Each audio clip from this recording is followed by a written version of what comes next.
नमस्कार, news room से आप देख रहे हैं सवाल इंडिया का। आपके साथ मैं हूं मीनाक्षी कंडवाल और शाम 6 बजे की सबसे बड़ी पॉलिटिकल खबर आपको इस वक्त के उत्तर प्रदेश से हम बता रहे हैं, जहां पर कैबिनेट एक्सपेंशन को लेकर हमारे पास सोर्सेज से ये खबर है कि वो 6 नाम जो आप नए मंत्रियों के रूप में आप देख सकते हैं उत्तर प्रदेश में, उन नामों को लेकर ये बड़ी खबर आपको बता रहे हैं। संभावित मंत्रियों के नाम इस वक्त एनडीटीवी के पास ये एक्सक्लूसिव खबर है, जो आगे कैबिनेट में आपको नाम दिखाई देंगे, जिनमें भूपेंद्र चौधरी बड़ा नाम आपको बता रहे हैं, जाट समाज से आप आते हैं।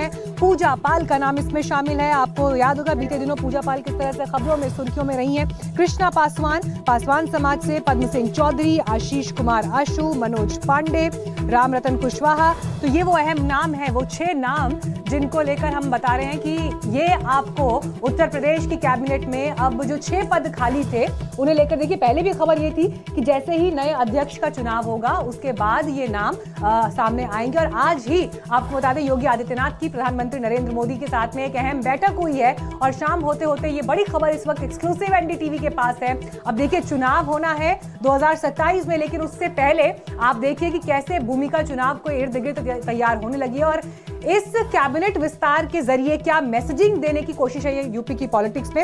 इस पर बात करने के लिए और जानकारी के साथ हमारे सहयोगी अजय दुबे इस वक्त जुड़ गए हमारे साथ। अजय देखिए एनडीटीवी के पास ये एक्सक्लूसिव जानकारी है, आपकी रिपोर्ट है, आपकी खबर है, वो 6 नाम जो मंत्री पद पर अब दिखाई देंगे, संभावित नाम। पहले तो ये बताइए कि इसके पीछे क्या थॉट दिखाई दे रहा है, क्या मैसेज देने की कोशिश है। बिल्कुल, देखिए जो सबसे बड़ी चुनौती इस समय है भारतीय जनता पार्टी के लिए वो पीडीए है और इन नामों में पीडीए का काउंटर जबरदस्त देखने को मिल रहा है। सबसे पहले तो जो प्रदेश अध्यक्ष बनाया, काउंटर की शुरुआत कुर्मी समाज से बनाकर प्रदेश अध्यक्ष शुरुआत भाजपा ने कर दी। और अब जो ये नाम है जिनमें पाल समाज, जो कि लोकसभा चुनाव में वो कास्ट है जो बीजेपी को छोड़ चुकी थी बड़े पैमाने पर, जिसमें पाल समाज, पासवान समाज, कुशवाहा समाज, ब्राह्मण और कुर्मी समाज, ये वो बड़ी जातियां थी जो बीजेपी से स्विच कर गई थी। अब इन जातियों के नेतृत्व को बढ़ाया जा रहा है मंत्रिमंडल विस्तार में। बात की जाए, अगर पूर्व प्रदेश अध्यक्ष भूपेंद्र चौधरी जाट समाज से आते हैं, महत्वपूर्ण बीजेपी के संगठन का चेहरा है, उनको जगह रहेगी। इसके साथ ही पूजा पाल और मनोज पांडे, ये वो 2 चेहरे हैं जो समाजवादी पार्टी को छोड़कर बीजेपी ज्वाइन कर चुके हैं। राज्यसभा में जो है क्रॉस वोट करके बीजेपी के रास्ते पर आए थे, उनको भी कैबिनेट में जगह मिल सकती है। साथ ही जी, तो अजय यहाँ पर देखिए हमें जानकारी दे रहे हैं एक उस चेहरे पर और किस तरह से जातिगत समीकरण को भी साधने की कोशिश हुई है। ये 6 नाम उस तरफ भी इशारा करते हैं, लेकिन अखिलेश यादव का पीडीए और उसके साथ में इन दिनों जिस तरह से अखिलेश यादव ने एक सॉफ्ट हिंदुत्व की राह पकड़ी और ब्राह्मण समाज को लेकर जो उनके स्टेटमेंट्स इन दिनों में आए हैं, तो पीडीए के साथ एक -B फैक्टर आप यहाँ पर ब्राह्मण फैक्टर और जोड़ लीजिए तो कैसे उसको काउंटर देने का एक प्रयास है, वो कम से कम इन संभावित 6 नामों में दिखाई दे रहा है। हालांकि इस पर अभी हम ऑफिशियल पुष्टि का इंतजार करेंगे, लेकिन एनडीटीवी के पास ये एक्सक्लूसिव जानकारी है जिसकी खबर इस वक्त आपको हम दे रहे थे। और आज देखिए बड़ा इंपॉर्टेंट घटनाक्रम है, क्योंकि ये 6 पद तो पिछले काफी समय से खाली थे, लेकिन इन सबके बीच पहले प्रदेश अध्यक्ष का चुनाव हुआ और उसके बाद आज योगी आदित्यनाथ की एक अहम बैठक प्रधानमंत्री नरेंद्र मोदी के साथ हुई। 1 घंटा लंबी ये बैठक चली और उसके बाद से ही लगातार ये कयास लग रहे थे कि अब कैबिनेट एक्सपेंशन को लेकर पिक्चर क्लियर होगी। अब खर मास का जो ये समय चल रहा है अशुभ माना जाता है, उस लिहाज से देखिए अब आगे मकर संक्रांति के बाद इन नामों पर मुहर लगती है। कैबिनेट एक्सपेंशन को लेकर क्या पिक्चर रहती है, आज की बैठक के बाद इस पर जो पॉलिटिकल डेवलपमेंट्स हमारे पास हैं उस पर ये रिपोर्ट देखिए। नए साल के दस्तक के साथ ही उत्तर प्रदेश में मंत्रिमंडल विस्तार को लेकर कयास लगाई जा रही हैं। कयासों के बाजार के बीच यूपी के मुख्यमंत्री योगी आदित्यनाथ आज दिल्ली पहुंचे। दिल्ली में 7 लोक कल्याण मार्ग पर योगी आदित्यनाथ की मुलाकात प्रधानमंत्री मोदी से हुई। सूत्रों की माने तो पीएम मोदी और सीएम योगी के बीच करीब 1 घंटे तक चर्चा चली, जिसमें कई अहम मुद्दों पर दोनों के बीच बातचीत हुई। मुलाकात के दौरान सीएम योगी ने पीएम मोदी को चांदी से बनी राम मंदिर की एक भव्य रेप्लिका भेंट की। पीएम मोदी और सीएम योगी के बीच जिन मुद्दों पर चर्चा हुई उनको लेकर सूत्रों ने बताया कि यूपी में मंत्रिमंडल विस्तार को लेकर दोनों के बीच बातचीत हुई। इसके साथ ही सरकार और संगठन के बीच तालमेल को लेकर भी बातचीत हुई। साथ ही एसआईआर के दौरान जो भी दिक्कत हुई उस पर चर्चा हुई। आने वाले पंचायत चुनाव के साथ साथ अगले साल होने वाले विधानसभा चुनाव पर भी दोनों नेताओं के बीच मंथन हुआ। उसके साथ ही जेवर एयरपोर्ट समेत यूपी में बड़े इंफ्रास्ट्रक्चर को लेकर भी विस्तार से बात हुई। 14 दिसंबर को पंकज चौधरी को उत्तर प्रदेश बीजेपी की कमान सौंपी गई थी। इसके बाद ये पहली बार है जब पीएम मोदी और सीएम योगी की मुलाकात हुई हो। ऐसे में इस मुलाकात के कई मायने निकाले जा रहे हैं। पीएम मोदी से मुलाकात के अलावा योगी के दिल्ली दौरे में पार्टी अध्यक्ष जेपी नड्डा, कार्यकारी अध्यक्ष नितिन नबीन और बीजेपी के कई नेताओं से मुलाकात के कार्यक्रम भी शामिल हैं। सूत्र बताते हैं कि खरमास के बाद योगी का मंत्रिमंडल विस्तार होना तय माना जा रहा है। अभी योगी की टीम में 54 मंत्री हैं, जबकि 6 और मंत्री बनाए जा सकते हैं। खरमास 14 जनवरी को समाप्त हो रहा है। माना जा रहा है कि उसके बाद योगी सरकार में बड़े पैमाने पर फेरबदल देखने को मिल सकता है। अप्रैल में पंचायत के चुनाव भी होने जा रहे हैं। वैसे तो कैबिनेट फेरबदल का मकसद अगले साल होने वाले विधानसभा चुनाव के लिए तैयारी करना है और जीत की नींव रखना है, लेकिन माना जा रहा है कि उससे पहले पंचायत चुनाव के लिए भी योगी कैबिनेट में फेरबदल कर योगी आदित्यनाथ बड़ा राजनीतिक संदेश देना चाहेंगे। दिल्ली में अखिलेश शर्मा, एनडीटीवी इंडिया।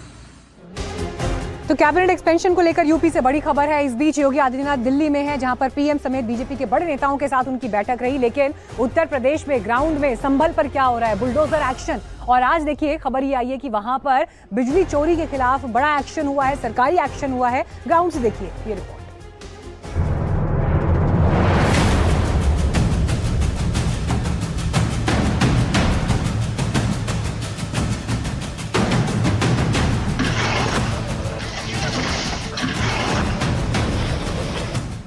संभल में 2 साल पहले विवादित मस्जिद सर्वे के दौरान हुई हिंसा के बाद योगी सरकार ने अवैध निर्माण के खिलाफ जो एक्शन शुरू किया वो उसी का हिस्सा है। संभल में पूरे 36 घंटे तक एक्शन चला। एक्शन में क्या हुआ और क्या कुछ कार्रवाई की गई, उसकी पूरी डिटेल आपको आगे बताएंगे।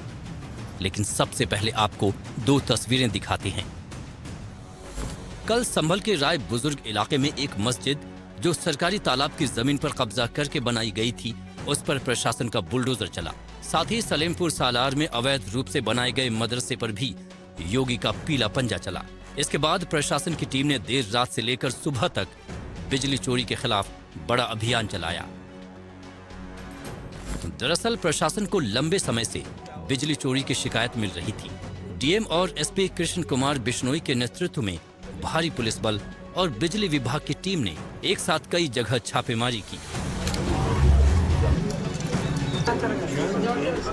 अब इस बिजली के पोल और उसमें उलझे तारों के जाल और साथ ही लगे कई मीटर को देखिए। इसी तारों के जाल में से कुछ बिजली की तारें ऐसी हैं जिसके जरिए अवैध सप्लाई की जा रही थी।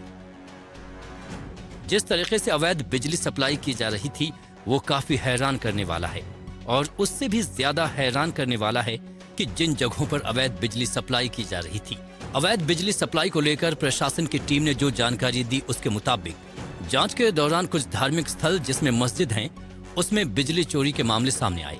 छापेमारी के दौरान एक घर में जमीन के नीचे दबा हुआ अवैध मिनी पावर स्टेशन मिला, जिससे करीब 50 से 60 घरों को अवैध रूप से बिजली सप्लाई की जा रही थी।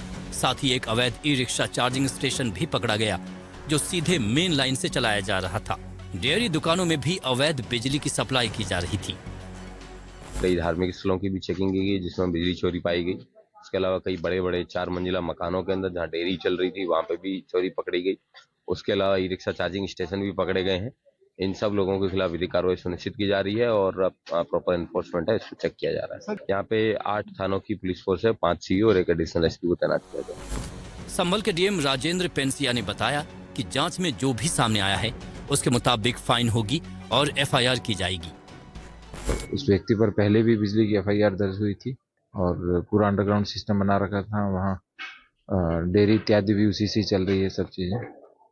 तो उस पर सारे के सारे जो 2 मंजिल ऊपर की जो थी वो खुली नहीं थी, इस कारण से पता नहीं चल पाया। तो जितने भी इक्विपमेंट है उसके आधार पर दंड लगाया जाएगा और एफआईआर दर्ज कराई जाएगी। बता दें कि संभल में करीब 1.5 साल पहले इसी तरह का अभियान चलाया गया था, जिसमें समाजवादी पार्टी के सांसद के घर सहित कई मस्जिदों और मदरसों में बिजली की चोरी पकड़ी गई थी।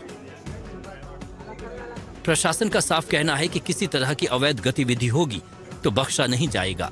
सुरक्षा को देखते हुए 8 थानों की पुलिस फोर्स को अभियान में लगाया गया है।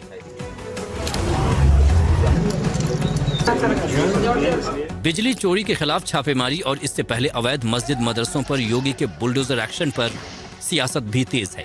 सुनाते हैं आपको इस पर समाजवादी पार्टी और बीजेपी क्या कुछ कह रही है। भाजपा की सरकार इतना डर और नफरत पैदा करने का काम कर रही है, जनता को मुख्य मुद्दों से भटकाने का काम कर रही है, इतना अधिक दबाव बनाने का काम कर रही है कि लोग खुद मस्जिद को गिराने के लिए मजबूर हो गए हैं। किसी भी धर्म में, चाहे वो इस्लाम हो या हिंदू धर्म हो, उसमें अवैध जगह पर हुआ धार्मिक स्थान पूजनीय नहीं होता। यानी मुसलमान उसे पैदा नहीं दे सकता, हिंदू वहां पर पूजा नहीं कर सकता।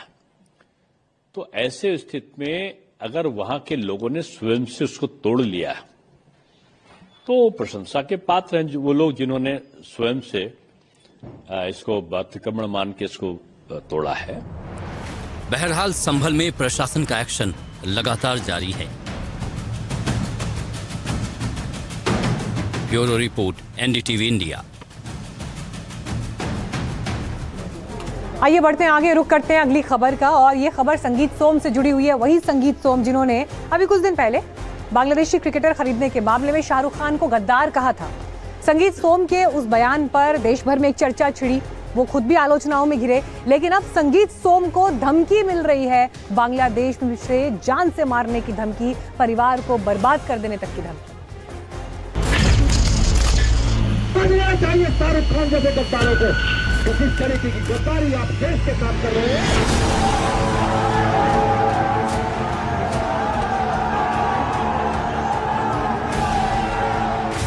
31 दिसंबर को शाहरुख खान पर दिए गए इस बयान के बाद संगीत सोम काफी चर्चा में थे। संगीत सोम के इस बयान के बाद विवाद खड़ा हुआ और कई कथावाचक भी इसमें कूद पड़े।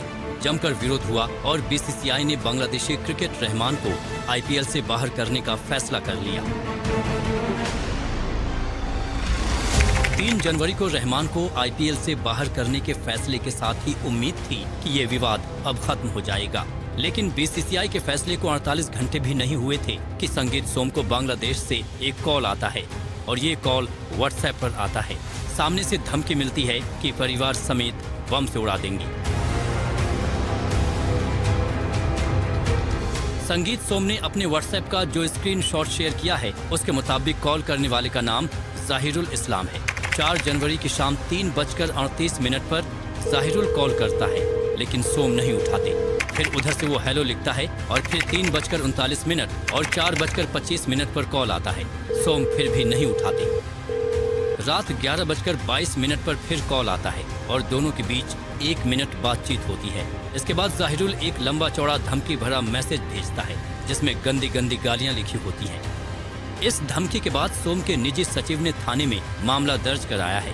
बताया गया कि संगीत सोम को परिवार समेत बम से उड़ाने की धमकी दी गई है।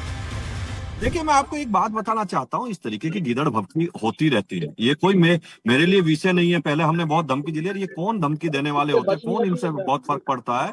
लेकिन मेरा कहना यही है कि ना मीडिया संस्थान ना हम सनातनियों के साथ कहीं अत्याचार दुनिया में होगा। अगर बांग्लादेश में अत्याचार हो रहा है तो बांग्लादेश के सनातनियों के लिए बोला जाएगा। भारत में बैठा हुआ कोई व्यक्ति गद्दारी करेगा तो उसे गद्दार बोला जाएगा, कोई अच्छा करेगा तो उसके लिए अच्छा बोला जाएगा। इसमें हम कोई रुकने वाले नहीं है ना पीछे हटने वाले। आइए आपको 4 तस्वीरें दिखाते हैं। 18 दिसंबर को बांग्लादेश में दीपू दास की हत्या कर दी गई थी। इसके 13 दिन बाद संगीत सोम ने चेतावनी दी थी कि रहमान को भारत नहीं आने देंगे। 72 घंटे के अंदर यानी 3 जनवरी को बीसीसीआई ने रहमान को बाहर करने का फैसला किया। इसके 24 घंटे के अंदर यानी 4 जनवरी को संगीत सोम को बांग्लादेश से बम से उड़ाने की धमकी मिली। दरअसल बांग्लादेश में अल्पसंख्यक हिंदुओं के खिलाफ हो रहे अत्याचार की वजह से ये सारी बातें बढ़ती चली गईं। 31 दिसंबर को मेरठ में आयोजित एक कार्यक्रम में संगीत सोम ने साफ साफ चेतावनी दी थी कि बांग्लादेशी क्रिकेटर रहमान अगर भारत आ भी गया तो उसे एयरपोर्ट से बाहर नहीं निकलने देंगे। आपको संगीत सोम का वो बयान भी सुनाते हैं। अगर रहमान जैसे खिलाड़ी भारत में खेलने आएंगे तो एयरपोर्ट से बाहर कदम नहीं रख पाएंगे, हम दावे के साथ कह रहे हैं। समझना चाहिए शाहरुख खान जैसे गद्दारों को कि जिस तरीके की गद्दारी आप देश के साथ कर रहे हैं, आपको यहां तक अगर आज पहुंचाया तो इस देश के लोगों ने पहुंचाया। आपको अगर पैसा मिलता है तो यहाँ के देश के लोगों से मिलता है, लेकिन आप उस पैसे से देश के साथ गद्दारी करते हैं। बहरहाल बीसीसीआई ने रहमान को हटाने का जो फैसला किया उससे बांग्लादेश को मिर्ची लगी और उसने T20 वर्ल्ड कप मैचों को भारत से हटाने की मांग कर दी है। साथ ही बांग्लादेश में IPL के प्रसारण पर रोक की भी मांग की है। इधर संगीत सोम मामले में पुलिस ने मामला दर्ज कर लिया है और इस केस में जांच भी शुरू कर दी है। Bureau report, NDTV India. तो एक तरफ संगीत सोम अपने बयान को लेकर फंसे हुए हैं, लेकिन इस बीच एक विवादित बयान सामने आया है शिवराज सिंह यादव का। आप सपा के नेता हैं और शिवराज सिंह यादव ने आपको बता दें, ये कहा कि हम हिंदू नहीं यादव हैं। कार्यक्रम में सपा जिला अध्यक्ष शिवराज सिंह यादव के बयान के बाद सियासी विवाद खड़ा हो गया है। पाठशाला को संबोधित करते हुए जिलाध्यक्ष ने कहा कि हम हिंदू नहीं यादव हैं और मनुस्मृति का विरोध करते हुए जाति व्यवस्था पर सवाल उठाए हैं।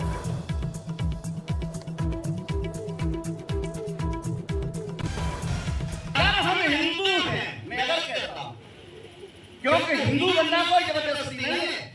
जैसे मैं कहता हूँ हर मत से मैं हिंदू नहीं हूँ, मैं शिवराज सिंह यादव हूँ और इंसान हूँ, मैं हिंदू नहीं हूँ। हम हिंदू हैं, मैं अगर कहता हूँ, क्योंकि हिंदू बनना कोई जबरदस्ती नहीं है। जैसे मैं कहता हूँ हर मत से मैं हिंदू नहीं हूँ, मैं शिवराज सिंह यादव हूँ और इंसान हूँ, मैं हिंदू नहीं हूँ। आज सुबह से गुजरात में स्थित ज्योतिर्लिंग सोमनाथ मंदिर चर्चा में है और इसका राजनीतिक, सामाजिक, सांस्कृतिक महत्व, इस पर हम बात करेंगे। लेकिन चर्चा में क्यों है? क्योंकि प्रधानमंत्री नरेंद्र मोदी ने आज सोमनाथ मंदिर को लेकर एक बड़ा भावनात्मक पोस्ट अपने ब्लॉग में शेयर किया है और उन्होंने बताया कि कैसे सोमनाथ मंदिर पर पहले हमले के 1000 वर्ष 2026 में पूरे हो रहे हैं। और अपने ब्लॉग के जरिए प्रधानमंत्री ने कैसे सोमनाथ मंदिर से जुड़ी चेतना, उसके आध्यात्मिक महत्व, उसके सांस्कृतिक महत्व को आज के वक्त से जोड़ा और अपनी पुरानी यादें साझा की। देखिए।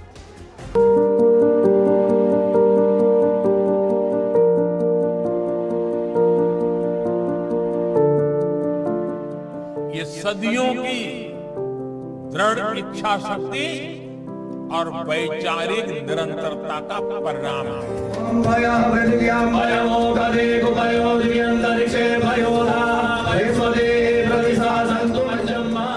डॉक्टर राजेंद्र प्रसाद जी, सरदार वल्लभ भाई पटेल और कमा मुंशी जैसे महानुभावों ने इस अभियान के लिए आजादी के बाद भी कठिनाइयों का सामना किया।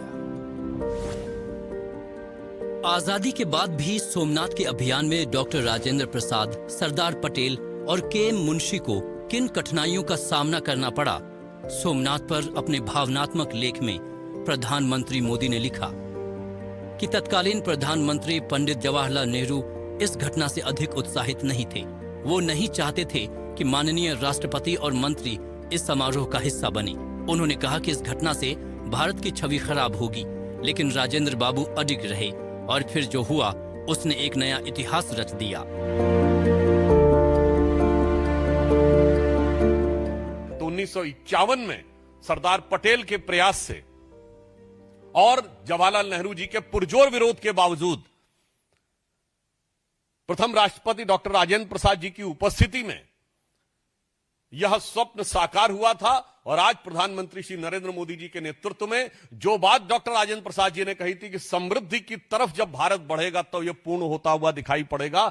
जो सोमनाथ के संकल्प का विचार था वो आज चरितार्थ होता हुआ नजर आ रहा है। प्रधानमंत्री मोदी ने अपने ब्लॉग में लिखा है, सोमनाथ भारत की आत्मा का शाश्वत प्रस्तुतिकरण है।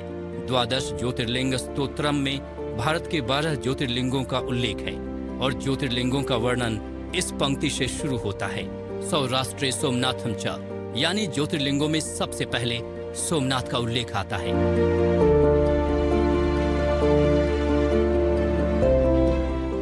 मंदिर का धार्मिक महत्व समझाते हुए पीएम मोदी ने सोमनाथ पर हुई कई विदेशी हमलों का जिक्र करते हुए इसे मानव इतिहास की सबसे बड़ी त्रासदी बताया और लिखा, वर्ष 2026 सोमनाथ मंदिर के लिए बहुत महत्व रखता है क्योंकि इस महान तीर्थ पर हुए पहले आक्रमण के 1000 वर्ष पूरे हो रहे हैं। जनवरी 1026 में गजनी के महमूद ने इस मंदिर पर बड़ा आक्रमण किया था, इस मंदिर को ध्वस्त कर दिया था। ये आक्रमण आस्था और सभ्यता के एक महान प्रतीक को नष्ट करने के उद्देश्य से किया गया एक हिंसक और बर्बर प्रयास था। अपने भावपूर्ण लेख में पीएम ने सोमनाथ के पुनर्निर्माण का भी जिक्र किया और उस काल को याद करते हुए लिखा, मंदिर का वर्तमान स्वरूप 1951 में आकार ले सका। संयोग से 2026 का यही वर्ष सोमनाथ मंदिर के पुनर्निर्माण के 75 वर्ष पूरे होने का भी वर्ष है। 11 मई 1951 को इस मंदिर का पुनर्निर्माण संपन्न हुआ था। तत्कालीन राष्ट्रपति डॉक्टर राजेंद्र प्रसाद की उपस्थिति में हुआ वो समारोह ऐतिहासिक था जब मंदिर के द्वार दर्शनों के लिए खोले गए थे।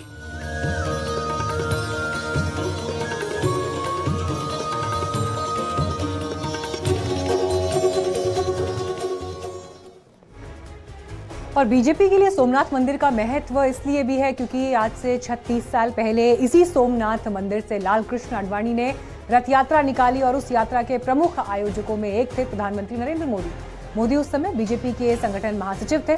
25 सितंबर 1990 को इस यात्रा की शुरुआत हुई और मकसद था राम मंदिर का निर्माण और उसे लेकर लोगों को एकजुट करना। प्रधानमंत्री मोदी ने इस यात्रा के रणनीतिकार के रूप में अहम भूमिका निभाई थी और आज उस यात्रा को भी 36 साल पूरे हो गए हैं। तब यात्रा के रणनीतिकार की भूमिका निभाने वाले नरेंद्र मोदी आज देश के प्रधानमंत्री हैं। प्रधानमंत्री ने सोमनाथ के बारे में जो लिखा उस पर आध्यात्मिक गुरुओं का क्या कहना है, आइए सुनते हैं। माननीय प्रधानमंत्री जी का आलेख हम सबको झकझोरता है।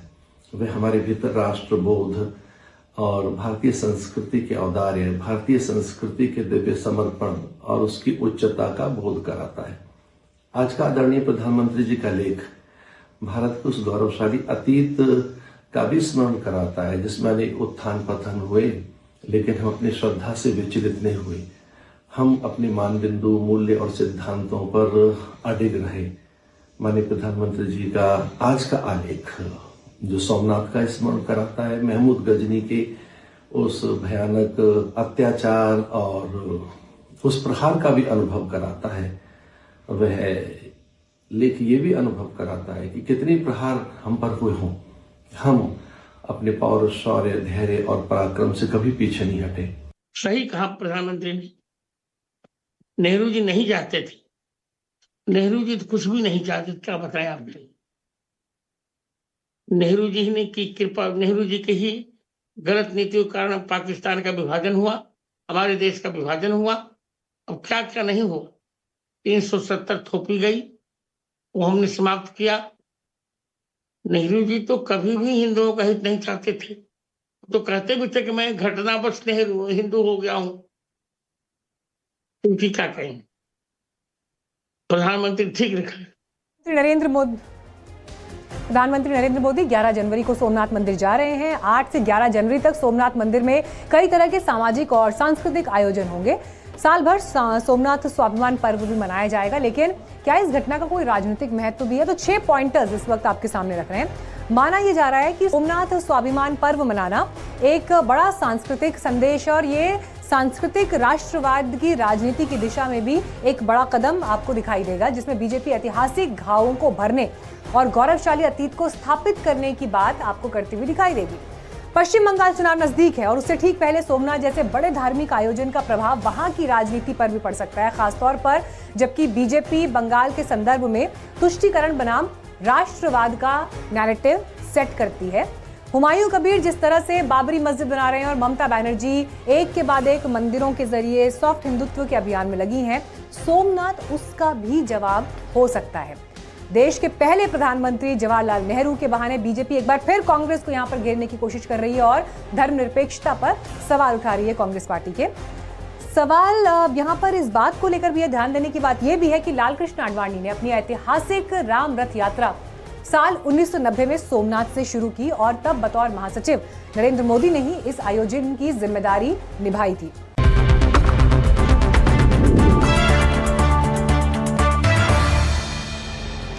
न्यूज रूम से आप देख रहे हैं सवाल इंडिया का। और बीते कई दिनों से एक बयान चर्चा में है जिसमें सलाह दी गई कि हिंदू परिवार कितने बच्चे पैदा करें। नवनीत राणा का ये स्टेटमेंट खबरों में सुर्खियों में रहा, लेकिन आज उन्हें जवाब दिया है असदुद्दीन ओवैसी ने। क्या कह रहे हैं ओवैसी और इसके जरिए कहां से किस तरह से राजनीति को साधने की कोशिश हो रही है?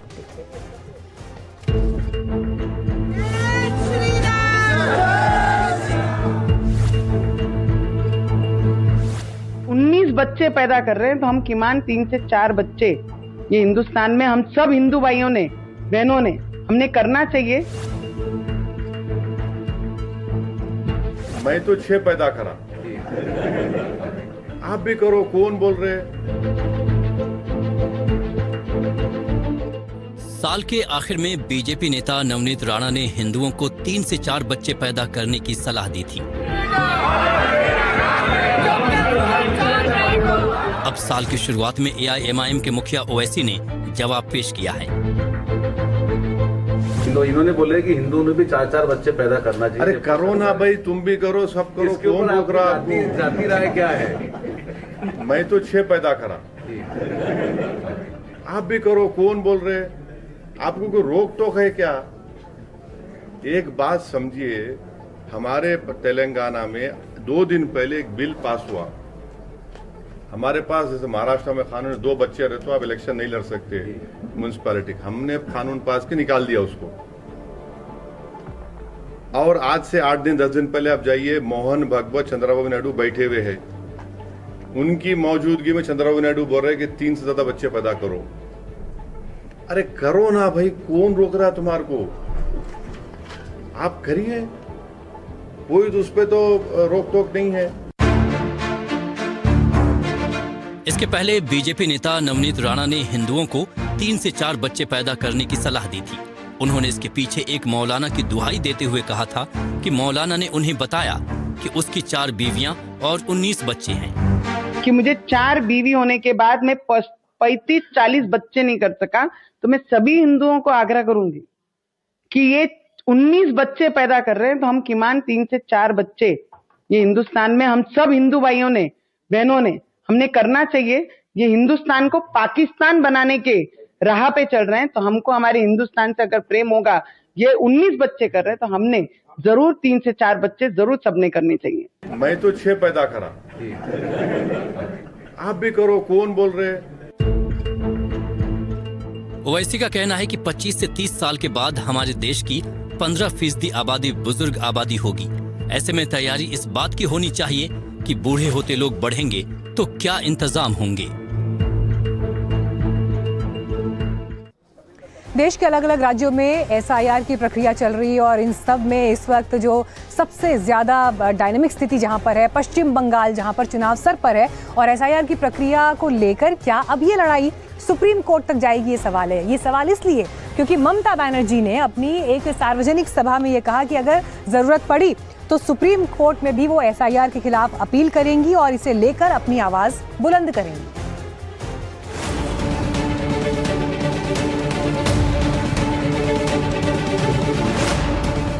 बंगाल में SIR यानी स्पेशल इंटेंसिव रिवीजन को लेकर जारी सियासी जंग के बीच मुख्यमंत्री ममता बनर्जी ने बड़ा बयान दिया है। ममता ने कहा है कि हमें इसका मुकाबला करना है, इसके लिए हम कानूनी मदद भी ले रहे हैं। एक जनसभा को संबोधित करते हुए ममता ने ये कहा कि वो इसको लेकर कोर्ट जाएंगी। এই লড়াই বাঁচতে হবে, আমরাও আইনের সাহায্য নিচ্ছি। আগামীকাল কোর্ট খুলবে, আমরাও আইনে যাব।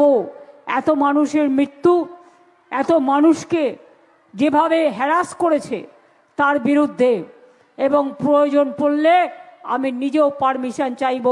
দরকার হলে আমিও সুপ্রিম কোর্টে গিয়ে মানুষের হয়ে আমি প্লিড করব, আমি মানুষের হয়ে কথা বলবো। दरअसल बंगाल में SIR के बाद जो पहला ड्राफ्ट जारी हुआ उसमें 58 लाख वोटर्स के नाम कट गए थे। इसको लेकर खूब सियासी बवाल मचा है। TMC इसको लेकर जहां लगातार सवाल उठा रही है, तो वहीं बीजेपी का कहना है कि ममता बनर्जी घुसपैठियों को बंगाल में शरण देना चाहती हैं। बीजेपी नेता दिलीप घोष ने ममता पर सवाल उठाए हैं कि आखिर ममता बनर्जी को SIR से इतना डर क्यों लग रहा है। ममता बनर्जी किसी भी कीमत पर SIR बंद करने के लिए लगी हुई है। लगभग 1 करोड़ के आसपास नाम माइनस हो गया है, फिर भी अभी वो एसआईआर बंद करने के लिए 1 पॉइंट प्रोग्राम एसआईआर बंद करो। क्यों? आपको इतना डर क्यों है कि आप हार जाएंगे, एसआईआर पूरा हो जाएगा? तो अगर ऐसा है तो आपको हारना ही है। बंगाल को लोग इस बार हराएंगे, इसलिए पूरा देश में एसआईआर हो रहा है, खाली बंगाल में नहीं है। ममता बनर्जी की नींद छुटी हुई है, वो लगातार नई चिट्ठी पत्री, गाली गलौज, भतीजा दिल्ली तक पहुंच गए हैं, लेकिन एसआईआर होगा। और यहाँ की ये जो फॉल्स नेम है, जहाँ छप्पा वोट होता है, इस बार बंद होगा। एक एक विधानसभा में ऑलरेडी 30, 40, 50, 60, 70 हजार तक नाम फॉर्म में ही माइनस हो गया है, और आगे भी बात होगा। जो लीड लेके टीएमसी जीता है वो इस बार माइनस हो जाएगा, और जो जाली वोट से जीतते हैं वो भी माइनस हो जाएगा। बहरहाल बंगाल में एसआईआर की प्रक्रिया जारी है और इसको लेकर जोरदार सियासत हो रही है। Bureau report, NDTV India. क्या नए साल पर आरजेडी सुप्रीमो लालू प्रसाद यादव की मुश्किलें बढ़ने वाली हैं? ये सवाल इसलिए क्योंकि जहां लालू परिवार की शिफ्टिंग की चर्चा चल रही है, उसे लेकर पटना के एक सामाजिक कार्यकर्ता ने मोर्चा खोल दिया है। सवाल उठाए हैं कि जमीनों के आवंटन में नियमों की अनदेखी की गई, जिसकी गहन जांच की जरूरत है, और इसके लिए डिप्टी सीएम को पत्र भी लिखा है।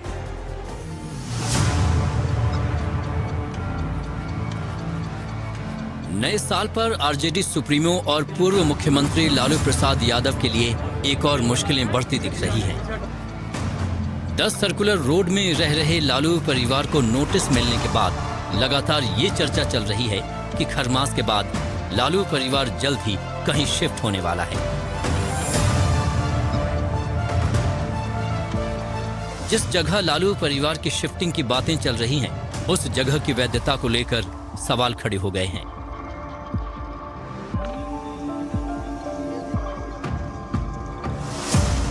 सामाजिक कार्यकर्ता गुड्डू बाबा ने इस मामले को लेकर मोर्चा खोल दिया है। उन्होंने बिहार के उप मुख्यमंत्री विजय कुमार सिन्हा को पत्र लिखकर कौटिल्य नगर की उस जमीन की जांच की मांग की है जिस पर लालू यादव का नया आवास बना है।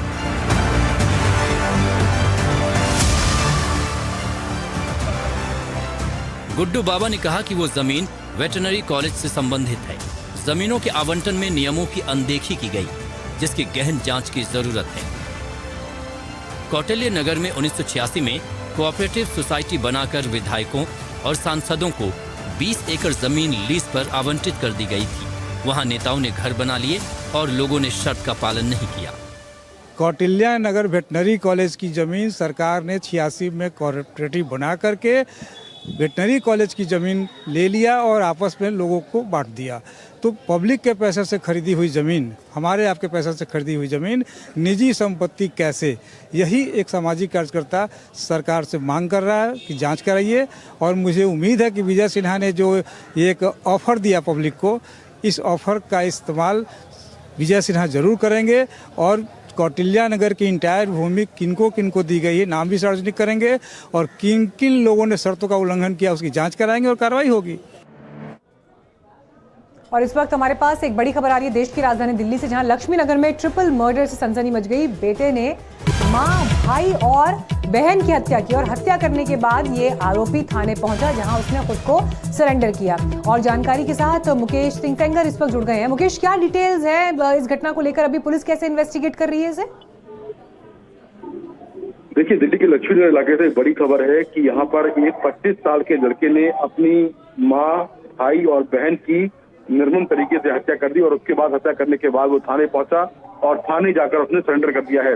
पुलिस ने जब आरोपी से पूछताछ की और मौके पर पहुंची तो पता चला कि 46 साल की जो कविता है उनकी बेटी मेघना है और उसका भाई मुकुल है जो 14 साल का है। इन तीनों को पहले कोई नशीला पदार्थ दिया गया और नशीला पदार्थ देकर गला घोंटकर इनकी हत्या कर दी गई है।